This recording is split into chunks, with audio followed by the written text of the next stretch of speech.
le seul vrai Dieu, le roi des rois, le Seigneur des seigneurs, et que cela serve pour l'édification de ton peuple. À toi seul la gloire pour l'éternité. Dans le nom puissant de Jésus, nous avons ainsi prié. L'Église dit Amen. Amen. Amen. Alléluia. Amen. Alléluia. Amen. Il est vivant. Amen. Il est vivant. Amen. Il est vivant. Il est ressuscité. Il est ressuscité. Il est vivant. Il vit où? À moi. À moi. Il est aussi en toi. Il vit où? À moi. Il vit où? À moi. Il vit où? À moi. On acclame encore pour Jésus.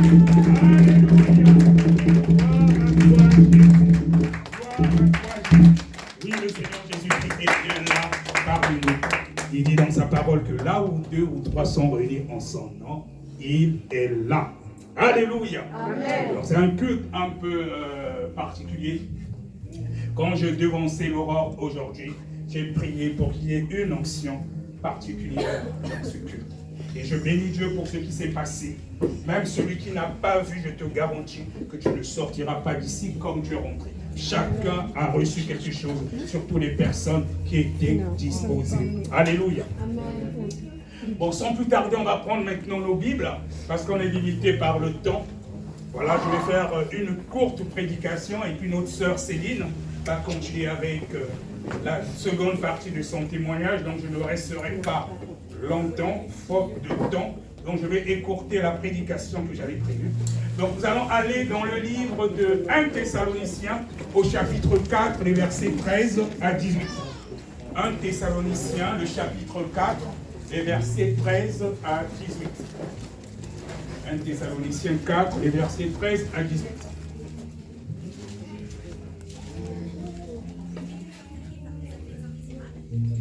Thessaloniciens 4, les versets 13 à 18. Amen. Je lis la parole de Dieu au nom de Jésus-Christ. Nous ne voulons pas, frères, que vous soyez dans l'ignorance au sujet de ceux qui dorment, afin que vous ne vous affligiez pas comme les autres qui n'ont point d'espérance. Car si nous croyons que Jésus est mort et qu'il est ressuscité, croyons aussi que Dieu ramènera par Jésus et avec lui ceux qui sont morts. Voici en effet ce que nous déclarons d'après la parole du Seigneur. Nous, les vivants, restés pour l'avènement du Seigneur, nous ne devancerons pas ceux qui sont morts. Car le Seigneur lui-même a un signal donné à la voix d'un archange et au son de la trompette de Dieu, descendra du ciel, et les morts en Christ ressusciteront premièrement. Ensuite, nous les vivants qui serons restés, nous serons tous ensemble enlevés avec eux sur des nuées à la rencontre du Seigneur dans les airs, et ainsi nous serons toujours avec le Seigneur. Consolez-vous donc les uns les autres par ces paroles. Amen. Amen. Sois bénie, ma sœur Yvette. Alors, bien aimé, la thématique de ce jour, c'est l'enlèvement de l'Église. L'enlèvement de l'Église. Et cela va toujours dans le sens de ce qu'on a amorcé la semaine dernière, que l'enfer est une réalité. Alors, comme vient de lire notre sœur, nous ne mourrons pas tous. Il y a des gens qui vont mourir, mais d'autres ne mourront pas. Il y en a qui seront enlevés. Et c'est pour cela qu'il est important de vivre en conformité avec la parole de Dieu, parce qu'on ne connaît pas l'heure. On ne connaît pas l'heure du retour de notre Seigneur Jésus-Christ. Donc nous ne mourrons pas tous au son de la trompette. Cela peut être aujourd'hui. Et ne seront enlevés que les personnes qui seront sans péché. Parce qu'en Dieu, il faut être 100% avec Jésus. Si tu es même à 99,999, tu ne seras pas enlevé. Alors c'est quoi l'enlèvement de l'Église? L'enlèvement de l'Église correspond au retour de notre Seigneur Jésus-Christ, qui viendra, lui, l'époux, qui viendra justement chercher l'Église, qui est son épouse. Et c'est ça l'enlèvement de l'Église selon la Bible. C'est l'époux, le Seigneur Jésus-Christ, qui viendra chercher l'Église qui est l'épouse. Et donc, comme je disais, que le mystère, c'est que nous ne mourrons pas tous. Et quand il viendra, les morts en Christ, c'est eux qui ressusciteront, premièrement, mais avec un corps incorruptible. Et nous aussi, les vivants, ceux qui seront prêts, ceux que le Seigneur Jésus-Christ va juger dignes à ce moment, ils seront aussi transformés, ils vont revêtir un corps incorruptible et ils iront à la rencontre de notre Seigneur Jésus-Christ dans les airs. Alléluia. Et c'est important de laver nos robes. Comme j'aimerais être à la place du brigand à la croix, lui qui à la dernière minute, il a reconnu que le Seigneur Jésus-Christ était Dieu, il a reconnu comme son Seigneur et son Sauveur, il a été sauvé à la dernière minute. Toi et moi qui sommes là, on sait, comme disait l'apôtre Paul, qu'il traitait même lui-même durement son corps, de peur que lui-même qu'il ne puisse rater justement le salut. Donc pendant que nous sommes sur cette terre, c'est un combat. Mais tous les jours, nous devons toujours interroger Dieu. Toujours, tu dois regarder par rapport à ce que tu fais. Tu demandes à Dieu, s'il y a encore quelque chose en moi qui ne glorifie pas ton nom, montre-moi parce que je n'aimerais pas ne pas être enlevé. Parce que bien aimé, l'enfer, c'est pour l'éternité. Il ne faut pas jouer avec le salut de ton âme. Il y a eu des gens qui ont été des grands prédicateurs, des grands évangélistes, mais à la dernière minute, parce qu'ils ont fait un seul péché, ils ne se sont pas repentis, ils se sont retrouvés à l'enfer. Et c'est pour ça que l'apôtre Paul disait que je traite durement mon corps. Parce que quand tu combats le bon combat de la foi, il faut combattre justement jusqu'au bout. Tu peux avoir quelqu'un comme le brigand à la croix, qui était un bandit, qui a fait n'importe quoi. Mais à la dernière minute, il a été sauvé parce que tout simplement le Seigneur Jésus-Christ est dans sa parole. Il est dans sa parole, il est juste.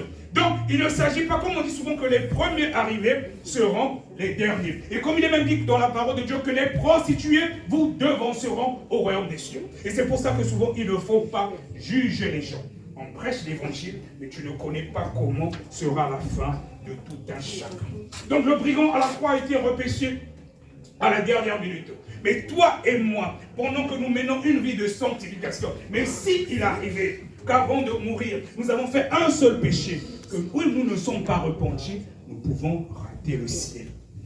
Et c'est pour cela qu'il est important de toujours laver ses robes. Ce n'est pas tout le monde qui a la chance de confesser ses péchés avant de mourir. Et par rapport à l'enlèvement, comme le Seigneur Jésus-Christ viendra comme un voleur. Et c'est pour ça que j'ai l'habitude maintenant d'enseigner, et je le dis assez souvent. Si tu pêches par exemple à midi, 1 seconde, repens-toi.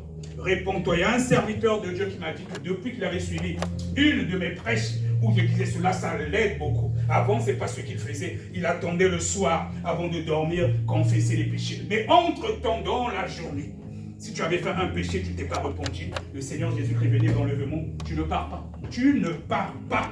C'est un évangile qu'on n'enseigne pas dans beaucoup d'églises, mais c'est cela la vérité. Un vrai chrétien doit vivre sans péché. Et la grâce, c'est pendant que nous sommes encore sur cette terre. Le Seigneur Jésus-Christ nous donne le temps de nous repentir. Et c'est pour ça, comme j'ai l'habitude de dire, que l'évangile du purgatoire, c'est un évangile du diable pour conduire le monde justement en enfer. C'est pendant que tu es encore vivant que tu dois demander pardon. Une fois que tu es mort, on peut faire toutes les messes possibles, dépenser, je ne sais pas, même des milliards, ça ne sert à rien. L'évangile de grâce, c'est pendant que nous sommes encore sur cette vie, nous devons justement ranger notre robe. Bien-aimé, je t'en supplie.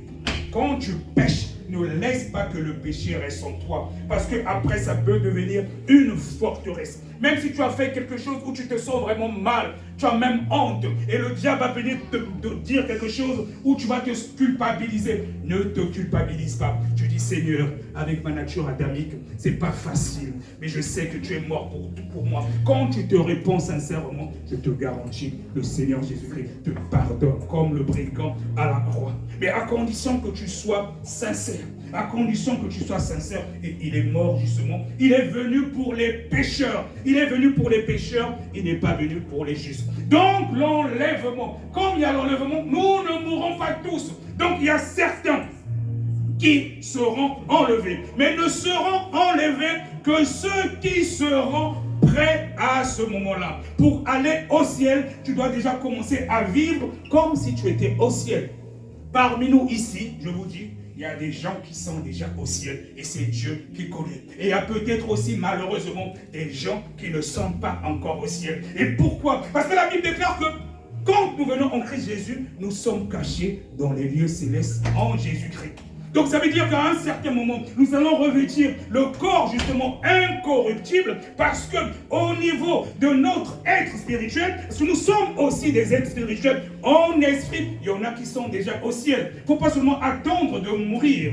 Il y en a qui sont déjà au ciel et malheureusement, celui qui vit encore dans le péché, présentement, il ne peut pas être au ciel. Donc, si tu connais ta relation avec Dieu, tu peux déjà savoir par rapport à la façon dont tu mènes ta vie, si le Seigneur Jésus-Christ est venu aujourd'hui, si tu seras enlevé ou pas. Il ne faut pas attendre à la dernière minute. Parce que quand tu connais la vie que tu mènes, tu connais déjà, le Saint-Esprit peut te parler. Parce qu'un enfant de Dieu ne peut pas vivre dans le péché. Quand tu vis dans le péché, il y a des choses. C'est pour ça que je ne comprends pas certains serviteurs de Dieu. C'est quand on a le Saint-Esprit, il y a des choses que nous ne pouvons pas faire. Quand j'entends qu'il y a des pasteurs qui s'arrangent même à réserver par exemple une chambre d'hôtel, tu vas, tu prends un rendez-vous avec une fidèle, vous vous retrouvez jusqu'à l'hôtel. Je ne comprends pas, mais quel est le Saint-Esprit? Comment est-ce que tu as le Saint-Esprit? Tu es marié, tu prends quand même le temps de réserver une chambre d'hôtel, en plus avec une fidèle de ton église. Et tu vas jusqu'à l'hôtel, ça veut dire que tu as une possession démoniaque, tu n'es pas délivré. Parce que quand tu as le Saint-Esprit, le Saint fait de regarder une image qui ne glorifie pas Dieu, tout de suite tu te sens mal, tu demandes pardon, et c'est là que tu sens que tu as l'Esprit de Dieu. Mais quand tu prends tout le temps, tu prends le temps même de réserver, tu prends aller jusqu'à l'hôtel et tu te dis que tu as le Saint-Esprit. C'est pour ça qu'il y a des gens, il faut qu'ils passent à la délivrance. Quand tu agis comme ça, ça veut dire que tu as une possession démoniaque en toi. Un véritable chrétien doit pécher par omission. Tu pêches par omission et à cause de la nature adamique, la chair est faible. Et surtout dans ce domaine-là, la Bible nous exhorte de fuir l'impudicité. Il dit de ne pas résister. Il dit de fuir l'impudicité parce que personne n'est fort. Et c'est pour cela que le Seigneur Jésus-Christ disait à ses disciples, veillez et priez afin de ne pas tomber dans la tentation. L'esprit est bien disposé, mais la chair est faible. Personne n'est fort. C'est pour ça qu'il est important de demeurer toujours dans la louange, dans l'adoration, dans la méditation continue. Je te garantis, si tu t'éloignes de Dieu, tu commences à te mettre avec des amis qui ne glorifient pas Dieu, tu risques d'être reconnecté à ce que tu avais vomi. Et c'est pour ça que nous devons faire très attention. Je vais aller vite, on va lire la parabole justement des vierges folles qui explique un peu mieux. Comme je dis que l'enlèvement correspond justement à l'époux, le Seigneur Jésus-Christ qui viendra chercher son église, qui est justement l'épouse. Donc on va aller dans le livre de Matthieu 25, les versets 1 au verset 13. Matthieu 25, les versets 1 au verset 13. Matthieu 25, les versets 1 au verset 13. Amen. Amen. Je lis la parole de Dieu au nom de Jésus-Christ. Alors, le royaume des cieux sera semblable à 10 vierges qui, ayant pris leurs lampes, allèrent à la rencontre de l'époux. 5 d'entre elles étaient folles et 5 sages. Les folles, en prenant leurs lampes, ne prirent point d'huile avec elles, mais les sages prirent avec leurs lampes de l'huile dans des vases.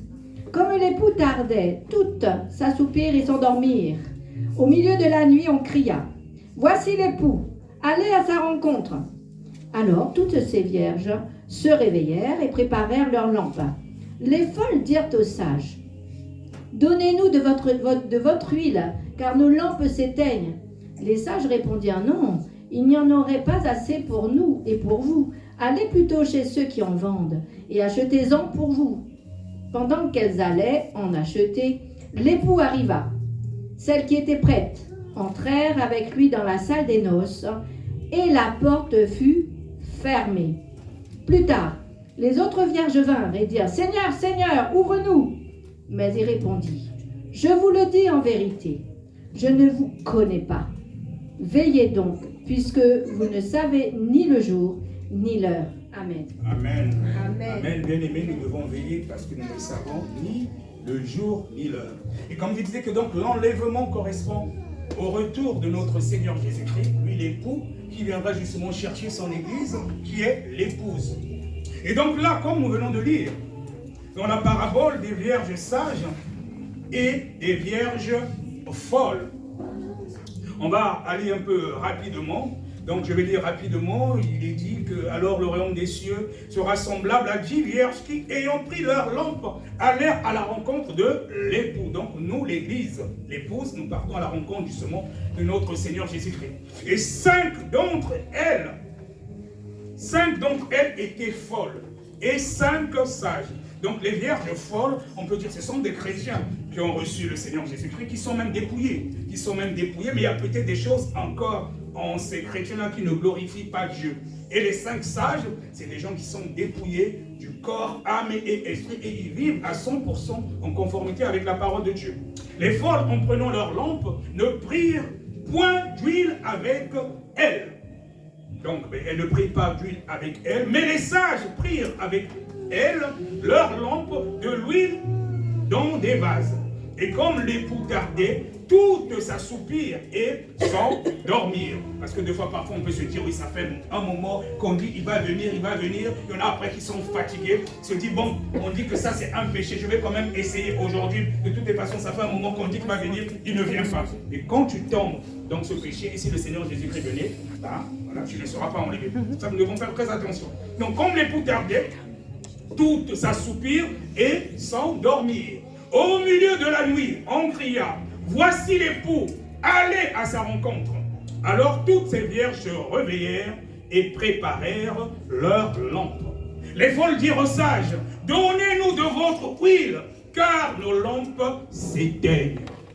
Donc les folles, c'est celles donc qui sont des chrétiennes, mais qui à un moment avaient peut-être du feu, mais qui ne prient peut-être plus, la vie peut-être de méditation a diminué, peut-être qu'elles ont commencé aussi à faire certaines choses qu'elles ne faisaient pas avant. Les sages répondirent non, il n'y en aurait pas assez pour nous et pour vous.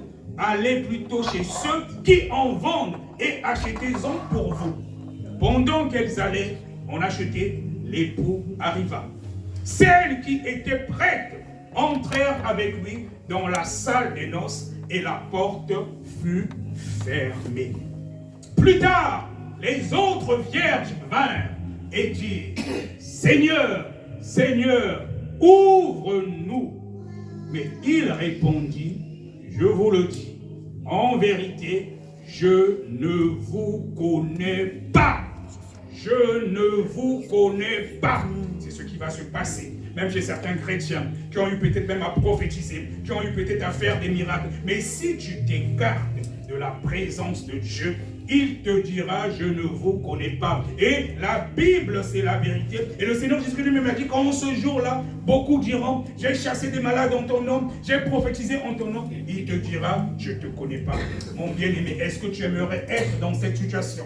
Tu venais tous les dimanches à l'église, tu t'es même dépouillé. Mais à cause peut-être d'un péché mignon que tu caches, je connais. Ce n'est pas forcément les gens de l'église. Tu joues peut-être au saint ou à la sainte devant les membres de l'église, mais Dieu connaît ce que tu caches. Et à cause de cela, tu risques de rater le ciel. Il ne faut pas jouer avec ton éternité, ma soeur. Il ne faut pas jouer avec ton éternité, mon frère. Aimerais-tu te retrouver dans cette situation où le Seigneur Jésus-Christ dit, je ne te connais pas. Moi, personnellement, je n'aimerais pas me retrouver tous les jours. Je prie, je demande à mon Dieu, montre-moi encore dans ma vie ce qui ne va pas pour que je sois pas dans la situation des personnes qui ne seront pas enlevées. Même tous les jours, il m'arrive pratiquement de demander pardon tous les jours, même depuis les péchés de ma naissance que je ne connais pas. Je dis, Seigneur Jésus-Christ, il y a peut-être des choses que je fais ou que j'ai eu à faire qui n'ont pas glorifié ton nom. Pardonne-moi. Prends l'habitude de prier comme ça. Il y a peut-être des choses que tu crois qui ne sont pas un péché, mais qui sont péchés chez Dieu, où le diable peut justement te réclamer. Un seul péché qui n'est pas confessé, tu risques de rater l'enlèvement. Mais s'il y a des choses que tu ne connais pas, demande à Dieu de te montrer. Il va te montrer. Et on a encore justement cette grâce-là. Nous sommes à l'époque justement de la grâce. Mais quand tu vas mourir, ça sera donc trop tard. Au verset 13, il est dit, veillez donc, puisque vous ne savez ni le jour ni l'heure. Nous devons être prêts tous les jours.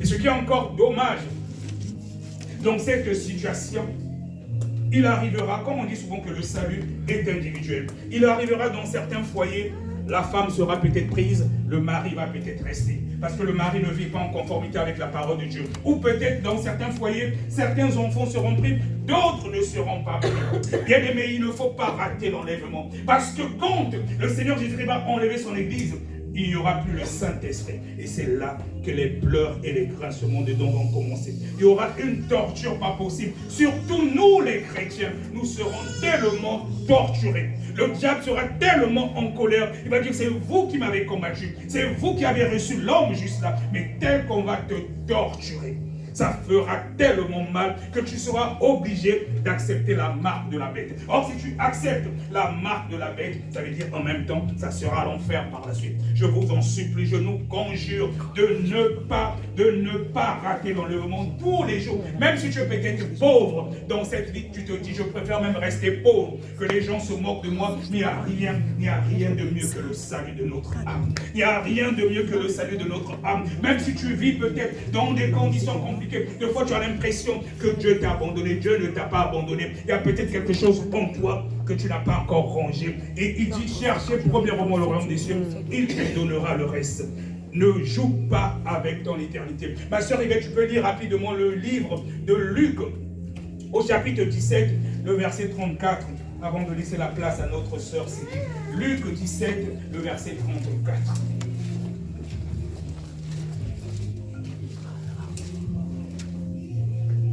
Luc 17, le verset 34. Amen.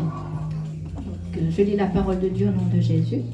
Je vous le dis, en cette nuit-là, de deux personnes qui seront dans un même lit, l'une sera prise et l'autre laissée. Amen. Amen. L'une sera prise et l'autre sera, mais l'autre va rester. Et tu t'imagines, tu as peut-être ta femme, tu as peut-être ton mari, ou tu as peut-être tes enfants, tu es enlevé, mais eux, ils sont restés. Je ne sais pas si vous avez suivi le témoignage du pasteur Jigaï Christian à l'époque, quand il parlait, il disait que il n'aimerait, même au pire de tes ennemis, tu ne peux pas souhaiter cela. La torture sera tellement atroce. La torture sera tellement atroce. Au départ, il y a peut-être certains chrétiens qui vont résister, mais tellement que ça sera atroce. Il est dit même dans la Bible que la mort même va fuir. Tu pourras même te jeter du 10e étage. Tu vas tomber, tu ne vas pas mourir. La tête va peut-être même se casser et tout, mais tu ne vas pas mourir. Même la mort va fuir. Donc la torture sera tellement compliquée que les gens vont chercher à mourir. La mort va fuir. Et après, tu seras malheureusement obligé d'accepter la marque de la bête. Et je t'en supplie, je nous conjure de ne pas jouer avec notre éternité. L'enfer est une réalité. Dans certaines églises, ils n'aiment pas parler de cela. Et on a des gens aussi qui n'aiment pas écouter cela. Mais moi, mon rôle de sentinelle, c'est de dire la vérité. Parce que je serai aussi jugé si je ne te dis pas la vérité. L'enfer est une réalité. Ne joue pas avec ton éternité. Ne joue pas avec ton éternité. Le diable a un seul objectif. Il peut te donner même tous les milliards du monde. Il s'en fout parce que lui, il connaît déjà son sort et les démons. Mais l'enfer, à la base, n'a pas été créé pour toi et moi. L'enfer a été créé pour le diable et ses acolytes, les démons. Comme eux, ils connaissent déjà leur sort, donc ils veulent nous emmener tous là-bas. Et c'est pour cela que vous voyez, ils font tellement de choses, surtout au niveau des femmes. Ils créent tout ce qui ne glorifie pas Dieu. Quand on parle de tout ce qui est faux, parce qu'il y a beaucoup de chrétiens qui se disent, même j'étais une prophétesse, je suis une servante de Dieu. On a entendu des témoignages. Quand ils arrivent là-bas, on leur dit qu'à cause de tout ce qui est faux qu'elles mettaient en elles, on leur dit que les démons viennent leur dire, si vous êtes retrouvés là parce que vous croyez servir Dieu, alors que vous étiez en train de nous servir. Quand tu changes la nature de ce que Dieu a créé, quand tu as en toi ce qui ne glorifie pas Dieu, tu ne peux pas aller au ciel. La Bible est claire que rien de souillé ne rentrera au ciel. Donc pour aller au ciel, tu dois être à 100% avec Jésus. Ça peut paraître compliqué, mais ce n'est pas compliqué. Dès que tu pêches, réponds-toi. Réponds-toi, ne laisse pas le péché demeurer en toi. Ça deviendra une forteresse. N'oublie pas mon frère, n'oublie pas ma soeur, l'enfer est une réalité. Nous devons laver nos robes. Alors je vais laisser la place à la servante de Dieu Céline qui va nous donner la suite de son témoignage. On acclame très fort encore pour le roi des rois, le Seigneur, le Seigneur. Alléluia.